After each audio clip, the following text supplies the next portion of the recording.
li ñu gis tey ci suba mooy présentation yi wan nañu ne secteur bi dafa nekk secteur boo xam ne ñi nga xam ne ñoom la yàlla jox fi mu ne gouvernement bi war nañ ci veiller bu baax parce que daf di secteur boo xam ne ndox denrée de première nécessité la comme ni ko denrée yeneen yi nekkee wala sax mu gën a ëpp solo yooyu ndax nit mënta dund saa ndox te wolof njaay nee na bala ngay naam ne fa kon donc autorité yi nga xam ne ñoom la yàlla dénk réew mi ñu ngi leen di alerter di leen wax ñu veiller ci secteur bi nga xam ne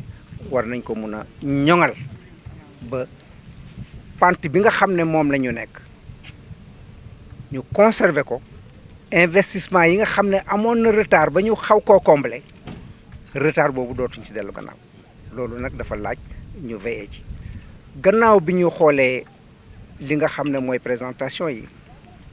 gis nañ fi ndox mi di jaar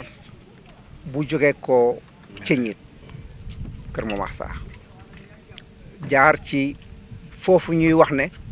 mooy booster maanaam boo doon dawal oto ma expliqué ko ne boo ñëwee ba 5e di yéeg montagne oto bi day néew doole bu ko defee nga rétrograde ko oto bi daal di am doole bu ko defee nag doole jooju nga xam ne mexe moo koy joxe muy booster yi ci tubaab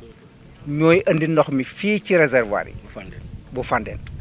réservoir yii nag def nañ leen foo xam ne nekk na en hauteur ba nga xam ne moom mën naa jox Ndakaaru at li ko wër sans problème Tëngéej ba Ndakaaru ba li ko wër ba dem point B itam yóbbu ci yeneen point yi nga xam ne ñoo gën a kawe comme les Mamelles loolu gis nañ ko ci ñun posé nañ leen question sur la qualité de l'eau parce que ndox mu mucc ayib lañ war a am loo xam ne du am benn dagg-dagg at loo xam ne da nga maam day ñëw normalement rassuré nañu nag ci nga xam ne prélèvement yi ñu ngi koy def te fa muy jógee te fa muy jaar fañ koy stocké ba muy ñëw ci robinet bi après robinet bi loolu prélèvement yooyu ñu ngi koy contrôler ñoom seen biir mais nag am na même ñoo xam ne bokkuñ ci ñoom ñu koy xoolal di ñu ko seetul te gis nañ ne baax na kon donc mun nañ rassurer consommateurs yi ne ndox mi mucc na li ci nekk nag mooy am na yoo xam ne réservoir yoo xam ne nit ñi ñu ngi koy def ci seen kaw étage yi yooyu ñu ngi leen di ñaan ñu leen di raxas ay moment parce que bu boobu bu ñu leen raxasul la fay nekk comme dépôt mën na feeñ ci robinet loolu daal gis nañ ko ci di veiller à ce que daal ndox mi liñ ci amoon comme offre na yokk parce que démographie bi day yokk te bu mu dellu gannaaw ñu attirer attention ci autorité bi doxu ne mais ku bi li ko indi mooy ñun association défense de consommateurs yàgg nañu ànd ak SONES ak SEN'EAU ñu ñuy wax li nga xam ne ñoom lañ def ci ndox mi nga xam ne ñun moom la ñuy utiliser gëjoon nañ fi ñëw nag moo tax ñu ñaan leen ne comme dañ fi gëjoon a ñëw nañu ñëw xoolaat fan la liggéey bi toll fan la secteur bi toll bu ko defee ku ñu laaj ñu mën a xam lu ñu leen di tontu loolu moo war nemmeeku bi. Association des défenseurs des consommateurs pour wan leen liggéey bi fu mu toll ñu ngi jaar ci loolu tamit di leen sant bu baax parce que lu nu war a préciser mooy du tey la ñu ànd ak ñoom yàgg nañ di ànd ak ñoom ci liggéey bii nii pour saa su ne nu wan leen fan la ñu toll ak lan la ñuy def ak par rapport ak ñu suñu objectif naa nu ngi koy atteindre wala déet donc looloo taxoon tey nag nu ñëwoon fii nii léegi lu nu njëkkee mooy dañu damoon fële Mexe parce que foofu lu nu war a xam mooy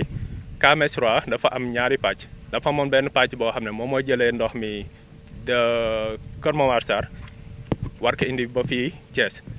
waaye pour nu mën a atteindre suñu capacité optimale de production il fallait que nu gën a yokk doole ndox mi looloo tax nu defar benn accélérateur boo xam ne nu ngi ko defalee au niveau de Mexe donc foofu lañ njëkkee pour wan leen loolu waxaale leen lan mooy njëriñam te boobu nu fa jógee si la ñu ñëw fii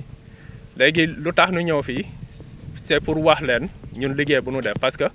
comme lu ma wax dafa am benn première partie bu nu def si KMS 3 bi mais dañu war a defaat beneen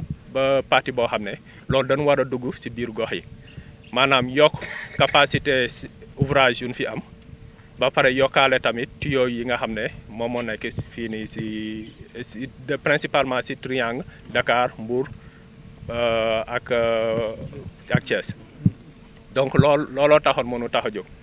donc pour wax ci rek ay yenn exemple yi nga xam ne def nañ ko si cadre boobu noonu fii nii Thiès yokkaat nañ fi beneen mànd boo xam ne capacité bi 2,500,000 litres la boo xam ne boobu dafa nu permettre nu mën a yokkaat fii suñu capacité de stockage mais tamit tuyaux yu nekk fii yëpp réseau bi tamit yokkaat nañu doole yi am na ay tuyaux yu bees yu ñu fi def pour mën a renforcer tamit tuyaux yi nga xam ne moom moo fi nekkoon ba pare yeneen jafe-jafe yu ñu amoon si yenn château d'eau yi nga xam ne dañ fi doon nekk te ndox bu ñu doon am du doy loolu tamit KMS 3 dañu permettre pour nu dam aussi renforcer loolu ba pare si système qualité ndox mi tamit am na ay yeneen poste chloration yoo xam ne dañ ko fi def pour gën a yokkaat loolu pour au moins garantir davantage qualité ndox mi waaw ndox mu sell léegi ndox moom jógee KMS su jógee KMS fii lay ñëw nii fii nii di Fandène mi nga xam ne suñu ginnaaw fii am nañ fi ñaari mbànd yu mag yoo xam ne 10,000 mètres cubes la bu nekk waaye si ginnaaw tamit nu ngi defaat yeneen ñaar yoo xam ne suñu paree yëpp nu ngi àgg si 4 réservoir bu nekk 10,000 mètres cubes muy 40,000 mètres cubes donc loolu dinañu tax ñun nu mën a sécuriser suñu production parce que lu ñu war a préciser mooy ndox mi su ñëwee ba agsi fii nii la ñuy jëlee ndox pour dam alimenter Mbour fii tamit la ñuy jëlee ndox dam alimenter Rufisque fii la ñuy jëlee ndox di alimenter Dakar te loolu dañ koy def de façon gravitaire maanaam soxlawul benn pompage soxlawul dara léegi suñu jógee fii nii pour àgg si Mbour fi mu nekk nii KMS 3 mu ngi koy alimenter moo tax même nu ngi alterner seen système de livraison d'eau yi nu ngi alterner par rapport ak forage système de forage yu fa nekkoon léegi ndox mi tamit su jógee Mbour mu ngi dam ba Joal liggéey boobu nu ngi si léegi nu pare parce que daanaka def nañ lépp dafa am ay essais yu ndaw rek yu ñuy def nii boobu léegi nu pare si te su ñuy dem ba Joal tamit dañ si profité waale tamit nu defaat yeneen ñaari château d'eau foofu noonu benn bi si Pointe Sarène beneen bi dañ ko def si Mbodiène lépp pour mën a parce que foofu dafa nekk benn zone touristique boo xam ne il faut que nu xool dans l'avenir lan lañ si war a def au moins sécuriser la capacité de distribution donc c'est ça qu'on a fait léegi suñu jógee foofu aussi au niveau de aéroport fi mu nekk nii benn source lañ amoon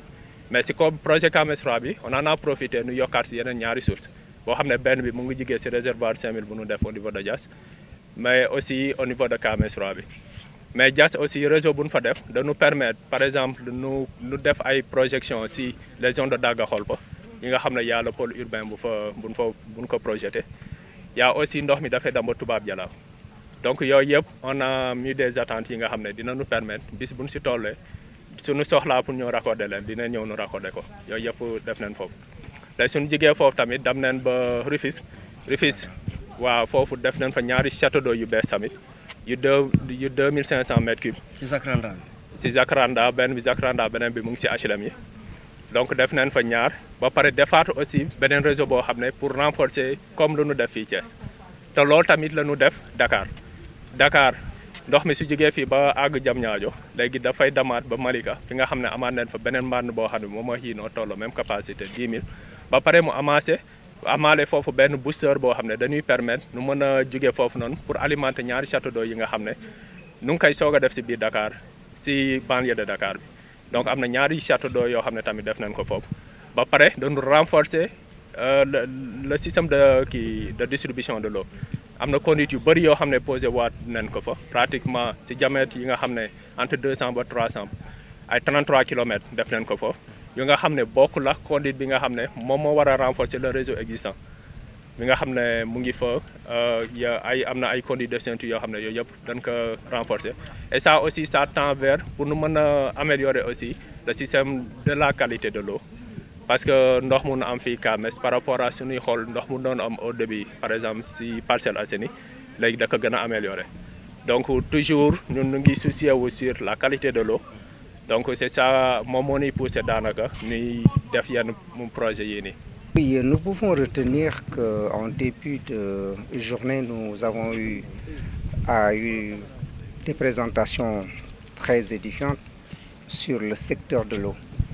Un secteur quand même qui demande un certain équilibre d'après les présentations. Et en tant que défenseur de consommateurs, nous attirons l'attention de l'autorité sur l'offre en permanence d'une quantité d'eau de qualité et d'une manière abondante. C'est le contrat qui nous lie avec Sen'Eau et le bras technique qui est la SONES qui augmente l'offre en permanence. Donc c'est pourquoi nous demandons à ce que l'État veille à ce secteur-là qui doit être équilibré. J'entends par là que balangay nam na fekk, comme disent les Wolofs, l'eau est une denrée de première nécessité, comme les autres produits. Et donc l'État doit veiller à ce qu'il y ait toujours une offre suffisante pour les populations.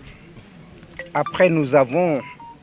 vu le circuit, je dirais même l'autoroute de l'eau, parce que l'eau qui nous vient de surface est presque à plus de 300 km quand on est à Dakar. Donc, il y a les boosters de Mekhe qui ont été visités. Ces boosters qui ont été construits pour véhiculer,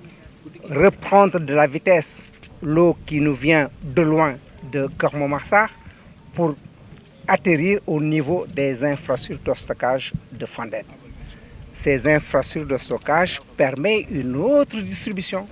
vu la position géographique qui est gravitaire, vers une descente pour Dakar. Et Dakar aussi reprend le relais au niveau de zone B pour monter dans les autres infrastructures de stockage. C'est ça ce que j'appelle le circuit de l'eau que nous avons pu visiter. Nous avons aussi, en tant que défenseur de consommateurs, parlé de la qualité et de la surveillance de l'eau. Ils nous ont rassurés que des prélèvements sont toujours faits à tous les stades du circuit de l'eau.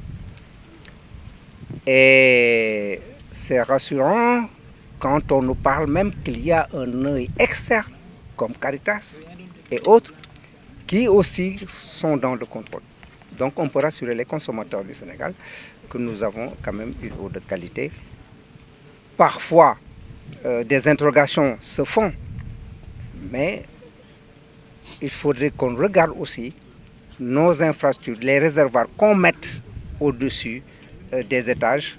des réservoirs qui doivent être toujours nettoyés en cas de besoin. Nous avons parlé de tout cela et maintenant nous osons espérer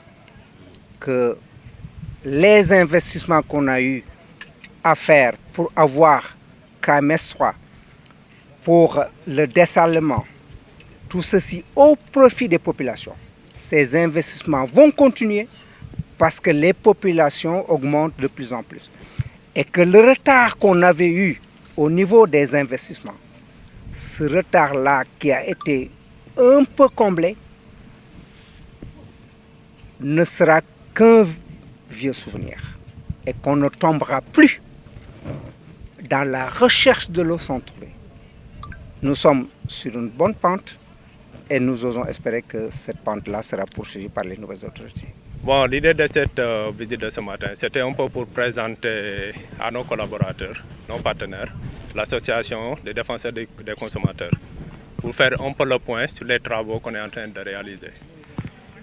Donc ce matin, on a démarré par une présentation de façon globale du système.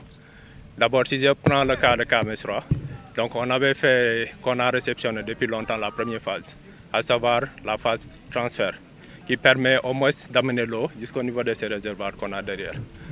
Maintenant, parallèlement, il y a un autre volet qu'on est en train de faire qui s'appelle le volet distribution, qui nous permet d'une part de renforcer tout ce qui est capacité de stockage au niveau du triangle Dakar, Mbour